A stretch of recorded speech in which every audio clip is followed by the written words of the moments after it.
اللہ اللہ اللہ کہ آدمی موت کا مراقبہ کرے، خوف پیدا کرنے کے لیے اور گناہوں سے بچنے کے لیے موت کا مراقبہ کرے۔ مراقبہ کہتے ہیں گردن جھکا کے غور فکر کرنا۔ یہ ذکر کے لیے بھی ہوتا ہے، مثلا اللہ کی رحمت آ رہی ہے، میرے دل میں سما رہی ہے، میرے دل سے گناہوں کی ظلمت و سیاہی دور ہو رہی ہے، میرا دل کہہ رہا ہے اللہ اللہ اللہ۔ اب یہ توجہ کر کے آپ بیٹھے ہیں اور دل میں اللہ اللہ کا تصور کر رہے ہیں، تو یہ ذکر قلبی بھی ہوا، اور اس کو ذکر خفی بھی کہتے ہیں، اور اس کو مراقبہ بھی کہتے ہیں۔ اور مراقبے کی ایک قسم یہ بھی ہے، بہت سارے قسم کے مراقبے کہ آپ موت کا مراقبہ کریں، اور موت کا مراقبہ انتہائی اکثر ہے غفلت دور کرنے کے لیے۔ اس کا طریقہ یہ ہے کہ بندہ چہار زانو قبلہ رخ ہو کر بیٹھے اور اپنے دل میں یہ سوچے، دیکھو میری موت آ رہی ہے، موت کا فرشتہ آیا، اس نے میری روح کو قبض کر لیا، میری روح تو چلی گئی،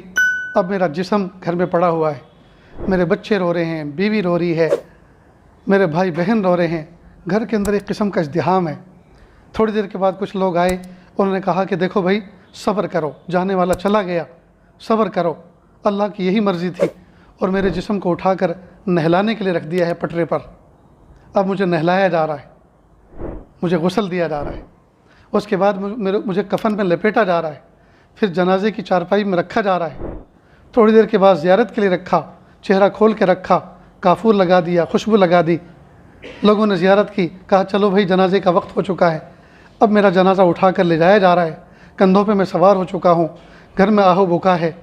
گھر میں چیخ و پکار ہے، بچے الگ رو رہے ہیں، بیوی الگ رو رہی ہے، میرا جنازہ اب کندھوں پہ لوگوں کے جا رہا ہے، اب مسجد میں رکھا گیا، قبرستان کی جنازہ پڑھا گیا، مجھے قبر میں لٹایا گیا، تختے رکھے درست کیے گئے، مٹی ڈال دی گئی، سب لوگ دعا کر کے فاتحہ پڑھ کے چلے آئے، اب میں ہوں اور میرے اعمال ہیں، اب میں ہوں اور فرشتے ہیں، اب میں ہوں اور اللہ کی ذات ہے۔ اب اس کو اچھی طرح سے آنکھیں بند کر کے تصور کے ساتھ آپ جب اس مراقبے کو کریں گے، تھوڑی دیر کے بعد آنکھوں میں آنسو ہوں گے، اور آپ کو اس بات کا احساس ہوگا، ہائے میری زندگی تو ایسی چلی گئی، اب میری تو موت آ گئی، اور میں نے تو کچھ بھی نہیں کیا، اب مجھے کچھ کرنا ہے۔ یہ منظر سجنے سے پہلے،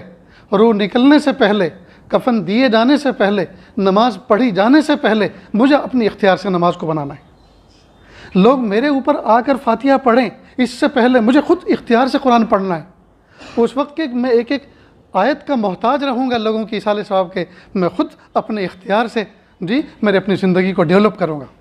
تو دیکھیے، ایک موت کا خوف پیدا ہوا اور بندہ اعمال پر کھڑا ہو گیا۔ ایک طریقہ غفلت کو دور کرنے کا یہ ہے۔